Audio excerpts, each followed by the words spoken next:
Perguntando aqui, vamos perguntar para o nosso convidado do Sofá, essa viagem do presidente Lula aos Estados Unidos para se encontrar com Donald Trump, a pergunta que a gente está fazendo. Você acha, Renan, que é uma parceria estratégica ou é um desastre diplomático? Na verdade, a relação do Lula com o Trump, ela varia entre desastre diplomático e parceria estratégica. Não necessariamente uma parceria boa pra gente. Você não vai ficar em cima do muro. Mas não é ficar, não. Você agora está na ponta e já logo sobe no muro, Renan. Muito bem, aí, tá dito. 10 anos sem correção. São as explicações e vão precisar de explicação, né? Esse pessoal vai precisar de muita explicação. Vou fazer um rápido break na rádio. E continuamos no Sofá com visita. Quem está aqui conosco? Renan Santos. Muito obrigado. Presidenciável do partido, do novo partido, né? O Missão. Candidato a presidente da República. Que alegria de receber aqui. Coragem de sentar no sofá no ponto mais perigoso, que é do lado da Jess. Não, a Jess é inteligente. Ela vai saber fazer as perguntas. Era mais difícil estar do lado do Henrique. Exatamente. E então, muito obrigado por ter vindo. Parabéns pela coragem. Vamos lá, né? Muito obrigado. E já cheguei aqui com uma bucha nacional aqui. Pois então. Isso aqui, assim, era um problema dado, né? Porque todo mundo sabia que o Ciro Nogueira era o grande articulador político do Vorcaro em Brasília, todo mundo sabia. E eu tava acompanhando agora nos bastidores a fala dele em um dos programas da PAN. O cara é muito cara de pau, é muita cara de pau. Eu queria, por exemplo, ele falou o seguinte: o Banco Master não se beneficiaria em nada com o aumento desse valor do Fundo Garantidor de Crédito. Essa, eu acho que é a frase mais absurda que tem. E um detalhe, agora, na decisão do ministro André Mendonça, está posto as mensagens que a Polícia Federal conseguiu recuperar e a fala de Daniel Vorcaro abre aspas, ficou exatamente como eu mandei, fecha aspas. Então, assim, é de um ilusionismo, um contorcionismo muito grande. Claro, as investigações estão em seu começo, mas o senador Ciro Nogueira precisa dar as devidas respostas à sociedade. E falar que isso não beneficiaria Daniel Vorcaro é olhar para os fatos e ignorar os fatos.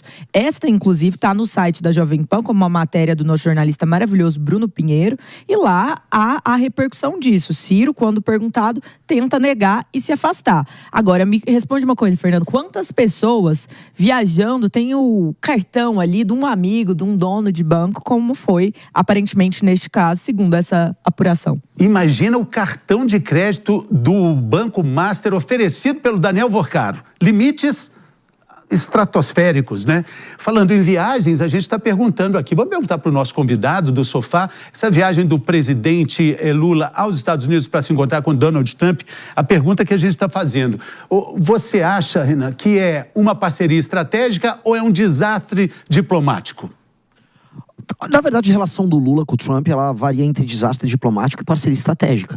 Não necessariamente uma parceria boa pra gente. Você não vai ficar em cima do muro. Mas Você agora está na ponta e já logo sobe no muro, Renan? Não sumo, não. O que eu falo de parceria estratégica é bom para os Estados Unidos, não pra gente.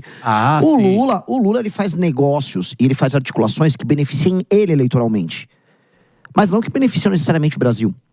O Lula usou a treta das tarifas e ele se beneficiou eleitoralmente daquilo. Depois ele fez os acordos políticos necessários para ele contar uma historinha. Tudo que o Lula quer agora, no período eleitoral, é uma briga de mentira com o Trump para fingir que ele está representando a soberania do Brasil. Aí ele fica gritando para ele, soberania, soberania, soberania, enquanto as coisas importantes são deixadas de lado. A gente precisa lembrar uma coisa, as terras raras, que todo mundo diz que é objeto das discussões deles, elas estavam sendo já negociadas com os chineses antes. Agora, os Estados Unidos querem assumir o controle disso. E ninguém, absolutamente ninguém está falando em como criar uma cadeia de produção realmente que beneficie o Brasil, que utilize as terras raras como um instrumento que alavanque. Jess tem falado isso aqui, para falar que ninguém falou. Mas a Jess não é uma presidenciável. Por enquanto, calma. Olha só, para não falar que a gente vai pegar leve com você, você é vocalista, guitarrista da banda Limão Rosa. Mas tem uma musiquinha que não sai da cabeça do Henrique. É mentira, que eu vi aquele seu sambinha do Prendeu Matou, né? Que você cantou em alguns podcasts, acho que foi do seu próprio podcast, né? Que você cantou ele, inclusive tem uma montagem que você canta ele ininterruptamente por mais de 30 minutos. Tipo o Milei também, que é cantor, né? Também é cantor. Então tem esse flerte aí com o Milei também, essa musiquinha que fala de Prendeu e Matou também. Enfim, é muito amplo o espectro do partido, né? Mas pode você cantar a música? Não, passo. Até se você se sentir confortável, quiser cantar um pouquinho da musiquinha do... É meio monotônica, né? Prendeu, matou. Que foi o seguinte, foi um grito ali eu tava no meio de uma live, e foi meio que criado na hora, em que eu tratava do seguinte, houve aquela morte, não sei se vocês acompanharam a época, de um ciclista na frente do Parque do Povo. O cara toma o celular dele, e aí depois tem a incrível decisão, falou, acho que eu vou matá-lo. Porque sim. E dá o tiro, mata aquele sujeito. E as pessoas se perguntando o que fazer com aquele rapaz. Porque o direito penal brasileiro, por muito tempo, levava como perspectiva a ideia de que nós precisamos reabilitar.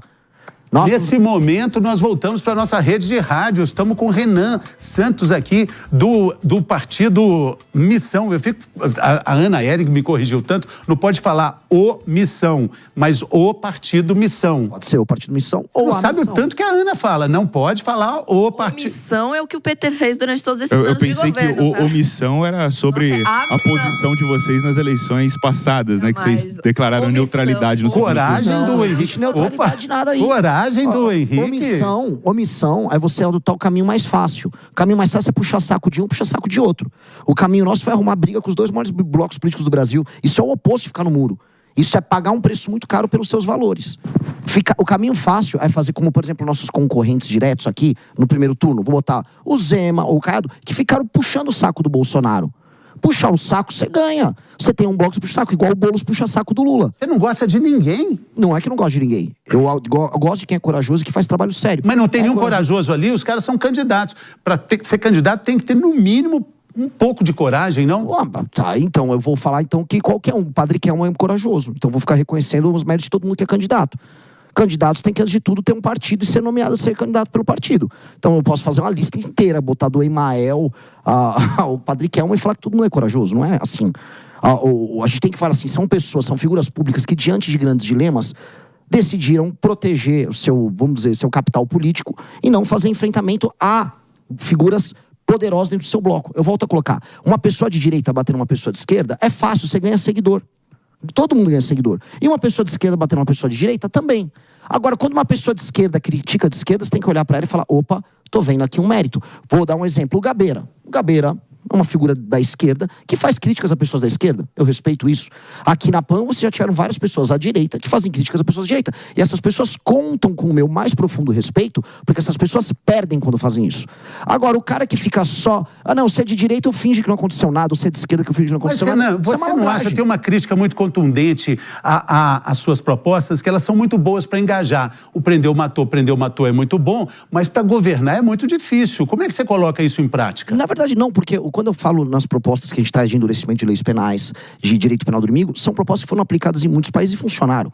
Então elas são altamente funcionais. O problema aqui no Brasil, a gente naturalizou o absurdo. O Brasil, você fala, é errado ter favela. As pessoas, não, como assim? A favela faz parte da paisagem brasileira, a nossa cultura é favela. Não, eu tenho que punir um bandido. Não, eu tenho que reabilitar o bandido, porque houve uma desigualdade social. Desculpa, isso é um tipo de política que na prática, que na aplicação não funciona.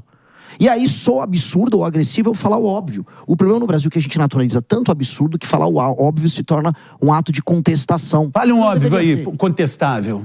O óbvio, políticos não deveriam dispor de tantos privilégios. O óbvio, a classe política brasileira, o dito centrão, não deveria mandar no Brasil da maneira como manda. O óbvio, prefeituras pequenas que não têm capacidade de autossustentar, deveriam se fundir junto com outras maiores para você criar complexos urbanos funcionais. Só que no Brasil tudo isso é só loucura. Loucura. Não deveria ser loucura. Mas, Renan, uma pergunta, né? Essa questão do direito penal e tudo mais é uma matéria do Congresso. Como é que você pretende, caso eleito, executar essas propostas? Ok, mas como fazer? Qual que é o passo 2? Beleza, ganhou. E aí? Mas, e depois? Porque existe uma questão de governabilidade. E eu acho que nessa tem uma questão que é cláusulas pétreas da Constituição. Você imagina também que é o momento de ter uma nova Constituinte? Vamos lá, são duas perguntas diferentes. Primeira coisa, o direito penal do inimigo e as alterações às leis penais não mexem com cláusula pétrea. Elas mexem, por exemplo, com matéria constitucional, o que é diferente de cláusula pétrea. São duas coisas diferentes. Óbvio, mas... E presidencial. O presidente ele tem poder de iniciativa para projetos, tanto com medidas provisórias, quanto projetos de lei, quanto PEC que ele manda. O Henrique, ele está falando de governabilidade. Então, vou reinterpretar a tua pergunta. Você está falando, você teria que ter governabilidade. Lógico. Num regime republicano democrático, você tem que construir governabilidade. O problema é que a gente vive num país doente, maluco, que a governabilidade se dá tendo que fazer acordo com bandido. E, infelizmente, todos os presidenciáveis, se chegarem lá, vão ter que sentar na mesa para conversar com bandido. Porque o povo brasileiro elege bandido. O povo brasileiro vem de voto e elege bandido, e você vai ter que sentar lá para conversar com o bandido. O que eu não vou fazer é negócio com o bandido. Não, mas você pode fazer negócio com Donald Trump, por exemplo, que quer interferir na soberania nacional de alguma forma. Aí é um papel de Estado que o presidente da República... Você concorda que ele entre aqui para combater as facções criminosas? Nunca. Não deixaria? Nunca. Isso mas aí você já vai brigar com o Trump? Isso não é brigar com o Trump. Ajuda sim. O quê? Parcerias estratégicas. Parceria tecnológica, parceria de troca de informações sobre movimentações financeiras. Não, tem que entrar para subir o morro. Não, ter tropas americanas no território brasileiro... De certa forma. Uma base militar aqui, como parte da direita. Eu não sou o Flávio Bolsonaro, que ficaria, assim, ele teria prazer quase sexual em uma coisa dessa acontecer. Ou o Lula vem da China se colocar aqui. Quem tem que fazer isso são as forças policiais. Mas a China nunca falou em vir pra cá, né? Mas eu tô falando do prazer sexual do Lula com a China. Não tô falando se a China vai colocar ou não a tropa aqui. Estou falando outra coisa, deixa eu molhar o bico. O caso do Trump e o caso da direita brasileira e da esquerda brasileira são casos de um puxa-saquismo crônico. Um com a China e outro com os Estados Unidos. As forças policiais brasileiras, eu tive no BOPE, as forças policiais brasileiras dispõem de toda a capacidade de destruir o crime organizado. Assim como o COAF, a Polícia Federal, dispõe dos instrumentos de inteligência para isso. O Estado brasileiro tem que querer fazer. Renan, mas todo mundo tem um grande herói, né? Um grande herói político e tal. O seu seria o Milei? Eu tenho talvez 2 grandes heróis políticos. Um do passado seria o grande Alexandre da Macedônia, filho de Filipe da Macedônia, que construiu o maior dos impérios. E o segundo, Lee Kuan Yew. Lee Kuan Yew, que transformou Singapura, que era uma vila de pescadores devastada pela guerra, com brigas étnicas, favelizada, numa das nações mais incríveis do mundo. Todo mundo tem que estudar a história de Lee Kuan Yew. O presidente de El Salvador estudou Lee Kuan Yew. E a gente precisa estudar o Lee Kuan Yew, tá? Se a gente quiser transformar o Brasil num país sério, nós temos que estudar o caso dele. Não tem nenhum em Brasília, não? Não, da história do Brasil. Quem que é o que você mais chega perto de admirar? História do Brasil? Eu vou falar de pessoas que tiveram horizonte de Brasil. Não concordo com as políticas aplicadas, especialmente em matéria econômica, mas Kubitschek tinha uma perspectiva, tinha uma visão de Brasil. Não concordo com a visão ideológica dele, mas Fernando Henrique foi um presidente que implementou reformas. Estou falando de pessoas que foram funcionais, imaginaram um Brasil diferente e executaram. Eu admiro quem faz isso, mesmo não concordando totalmente.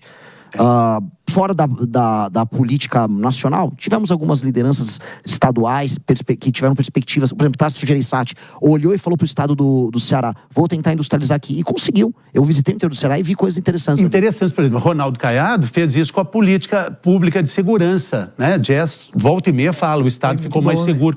E ele falou uma frase muito interessante. Você disse agora que você não é Flávio Bolsonaro. Ronaldo Caiado alfinetou também o Flávio Bolsonaro. Vamos ver o que ele disse. Eu quero ver você comentando também. Vamos ouvir. Tenho um orgulho enorme, como todos nós temos orgulho do nosso sobrenome. Agora, o nosso sobrenome não é currículo. Você concorda comigo? Quer dizer, você, para ser jornalista, você teve que suar para poder chegar nesse patamar. Não é porque seu pai era um bom jornalista. Então, essas coisas, nós nos orgulhamos do nosso nome de família. Agora, ele não vai nos credenciar amanhã para sermos um bom médico, um bom engenheiro, um bom governador, um bom presidente. O que vai nos credenciar é o resultado de vida nosso no trabalho. Com a palavra Renan Santos.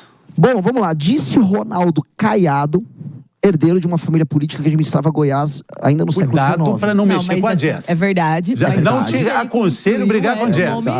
Mas ele não virou candidato por causa disso. Não, ele pode não ser, mas ele tem um legado político familiar com todos os membros anteriores da família dele que credenciam ele como um líder natural naquela região. Sim. É natural esse processo. Aí ele tem que se validar sendo ou não sendo um bom governador. Agora, ele também é sobrenome. Ele também faz parte de famílias oligárquicas que administram estados brasileiros. Romeu Zema não. Romeu Zema, a família a família não é família empresarial. Não, tudo bem, empresarial. Mas sobrenome é sobrenome. Zema é outra. Sobrenome é sobrenome para tudo. O Caiado eles não estavam mais ativamente na política quando ele entra. Ele é principalmente por causa de combater o movimento sem terra e por causa da UDN. Não vamos idealizar. Ele é uma família que fazia parte de grupos familiares de um estado que pré-agro-organizado era um estado oligárquico pobre. Sim, Goiás, e ele fez um bom trabalho. Conheço... Não tô falando desse trabalho. Eu tô falando assim, se voltar pros anos 70, 60, para Goiás... Renan, quando ele entra... assim, biografia do Ronaldo Caiado. Quando ele entra na UDN, quando ele faz aquilo, nem a família dele queria que se entra... O DR, União Democrática Ruralista. Quando ele entra e ele vai combater o MST, quando ele vai com esse discurso, nem a família dele mais queria estar tão... Mas eu vejo mérito nisso. Você não tá entendendo, Jess. Eu não tô tirando nenhum mérito pessoal do Caiado. O que eu estou falando de maneira clara ele também faz parte disso. Ele também faz parte de uma tradição política brasileira que é oligarca. Se eu não puder fazer isso, eu não vou poder falar da família do João Campos, que tá lá mandando em Pernambuco desde o período colonial da cana, que tinha família com escravo lá na zona da mata. A família Lira, né? Vou falar outra aqui, da família do Flávio Dino. O Flávio Dino estava desde o século XIX, família mandando. Ou a gente ataca esse ponto, que é um ponto claro, porque a gente pode falar, olha, o Caiado é um deles que tem bons nomes nisso. E entregou, foi um bom governador. Não nego aqui. O que eu tô falando, entretanto, é de um problema clássico do Brasil. O Brasil é administrado... Não falando de nome, mas de sobrenome, de nomes, existem vários Renans também com outros sobrenomes que são também de grandes famílias que há longo tempo estão aí na política, né? Meu nome é um nome amaldiçoado, cara. Ele é primo do Renan, vamos. Eu sou amaldiçoado, cara. É Calheiros pra cá, Jair Renan pra lá. O único questão do vôlei que tinha, mas ninguém lembra dele mais.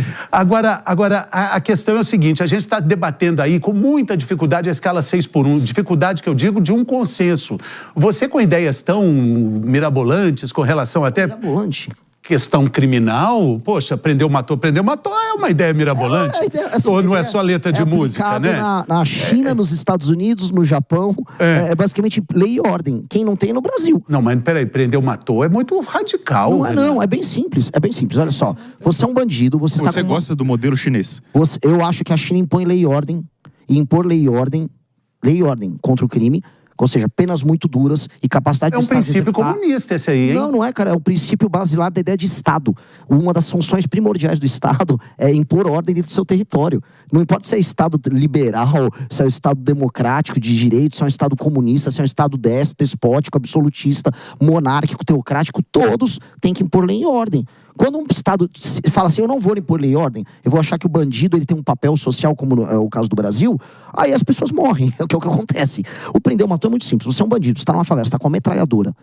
Você viu o policial se chocou com você, está na sua frente. O que você faz? Se você se entregou, prendeu. E se você não se entregou? Matou. Não, mas vamos levar isso para a Avenida São Luís, aqui na Praça da República? Então vamos lá, tem um cara com metralhadora. Não, eu com meu celular. Aí é bem simples, você tá andando na rua com o seu celular, aí vai aparecer um bandido. E o bandido vai com uma outra regra, entregou, matou. Se você entrega, talvez você não morra. Se você não entregar, aí você morre. Mas a polícia prendeu o cara que roubou meu celular. Aí ele vai preso. E tem que ficar muito tempo. Aí nesse caso não tem a parte do matou. Prendeu ou matou. Prendeu ou matou. A gente só pôs as palavras mudou a letra, hein? Mudou a letra. Caber na música, mas tem que caber na música. Era pra caber na música. Porque assim, prendeu, matou, ele tem uma métrica. Se eu boto prendeu e matou, aí ficou ruim. Falar em música, por exemplo, tem uma música dos Titãs muito boa, Sonífera Ilha e tal. Falando sobre ilha, qual político de Brasília você levaria para uma ilha deserta para ficar 1 ano com ele? Quem que tá aqui? Difícil, né? Porque ele ia ficar jogando videogame, cara. Você nem conseguiu conversar com ele. Uma ilha deserta não tem videogame. Fala o nome, pra ficar lá, convivendo durante 1 ano. Pô, é muito difícil isso. Eu realmente nunca imaginei uma situação... Tudo bem, então escolha um pra ficar lá pra sempre. Um que você deixaria. Pra isolar lá...